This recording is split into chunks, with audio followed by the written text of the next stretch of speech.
Welcome back. Today we have a great guest. We have the starting offensive lineman for the Buffalo Bills, Daryl Williams. Thanks for joining me today. Thanks for having me, man. Of course. So when you first came in the league, I loved a tweet that you had. You said, when you got your first contract, you said, this is generational money. And I love the way you phrased that, because with the right planning, it really can be generational money, and setting your kids up for success is very important. So I love that tweet, and I love that you said that. So today, let's talk about a couple things in regards to money.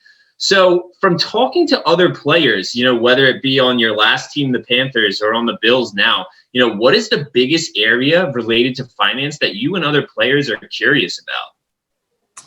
I would say definitely the stock market. Like, till this day, I mean, I understand it, but I still don't. I would say how to create your own business, like how to own restaurants or just anything in general. I've heard of some of my teammates, owning, like a McDonald's or a Subway, or I've even had a teammate that owns a couple clubs and he's doing very good in that area. And that's shocking for me to hear, because I usually hear the opposite. Like, hey, I have these clubs and they did bad going down the road. You know what I mean? So I think that's basically, how to start your own business and how can your money in the NFL right now, make more money by itself. You know what I mean? Yeah, so I'm a big believer in having your money work for you. The wealthiest people in the country, they don't go out and they don't spend their money. They invest their money, whether it be in a business or the stock market. So that's a very hot topic, even with players outside or people outside the NFL. The best way to go about that is to use your financial team. If you're going to start a business, you need to know if this business is going to be profitable, how it's going to be profitable, when it's going to be profitable. You need people to poke holes in the balance sheet and really take a deep dive and say, this is a good investment, this is not a good investment. I have a previous video with Marcus Ogden where he said everyone on his team pretty much was a yes person. So they said, yes, this is a great idea. You want people that are going to say no to you. That are going to give you the truth about a situation and say, this might not be the best idea. So using your financial team is really going to get you ahead and be able to put your money to work for you, whether that's the stock market, a business, or anything along that nature. What do you think the biggest challenges that players face when it comes to their finances? Spending and giving. Off top, giving to family members. Family members just automatically think, oh, you got drafted or you're in the NFL, you have a lot of money, which isn't true.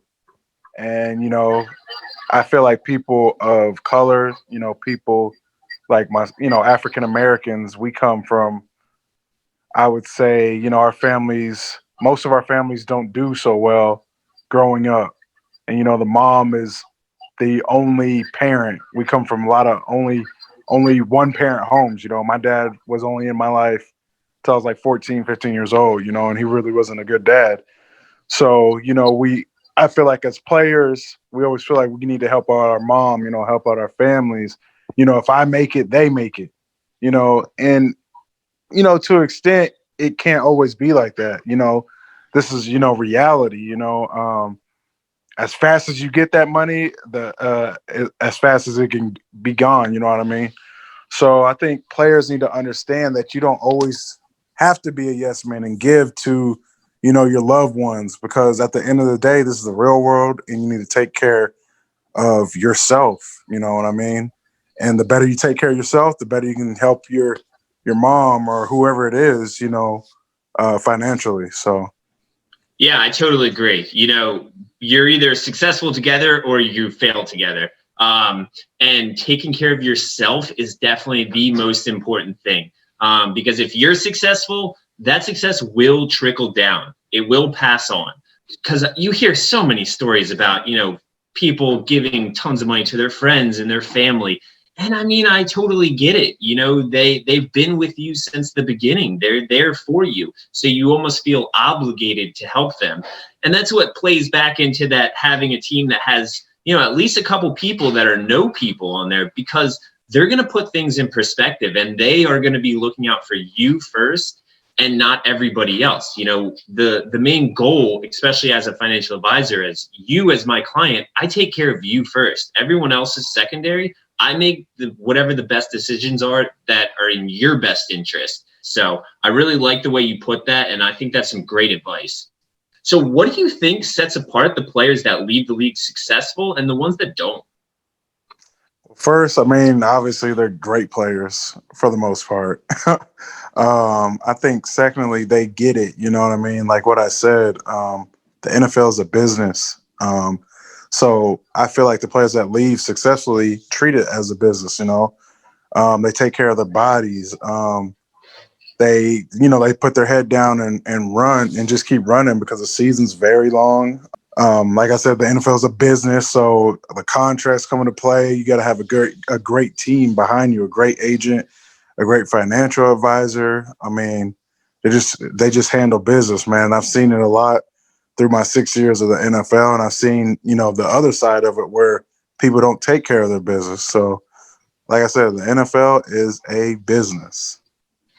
Yeah, I like that. And I'm sure, another big aspect that plays into it is the people that start getting the money and they think it's going to last forever. So they start spending it and spending it and spending it instead of planning, and saying, I'm going to live comfortably right now, but I'm not going to be extravagant. And I'm going to save this money. I'm going to plan. So that way, because a career in the NFL is, 2 to at most 10 to 15 years, you're looking at living your post-career life of 50 to 60 years. That's a lot of time to have to take withdrawals from your accounts, and that definitely plays into investing smartly, investing in businesses, investing in a stock market, things that are going to make your money grow over time and still be able to provide a comfortable life for yourself.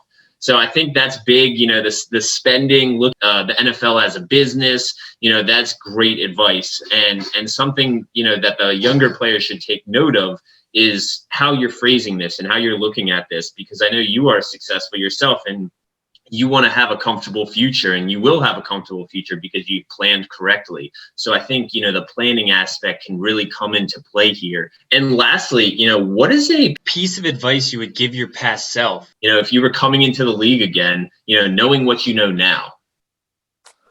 I would definitely say I'm not a big spender, but there's a lot of things I would take back that that I look back at now, and I'm like, that was just a dumb purchase. Like, I have too many shoes. I have too many Jordans. I have Yeezys. I mean, like, I have too many shoes. If I could go back, I would say, at least half of these are gone. I wouldn't have purchased them. So I think that's the big thing for me. Really, it always comes down to the spending. But other than that, I feel like I've done a pretty good job. Yeah, I know that you have done a good job. It's funny, you when you talk about the shoes that you have bought previously, it's like, when you think about the amount of money that you have spent on those, it's like if you had put that money into, say, a company like Apple or something, 6 years ago, if you're investing in good quality companies, they are going to grow. And, your investment from 6 years ago, instead of it being in shoes, would be in a stock that is appreciated, that's paying you a dividend just for sitting there. So that plays into the making your money work for you while you're not working for it. So I think overall, this was great information, and I think you really are insightful, and I think hopefully the younger players can kind of take note from this and hopefully take something special away from here. So I want to end it on that, and thank you very much for your time. Talk soon. Appreciate you, man. Thanks for having me on.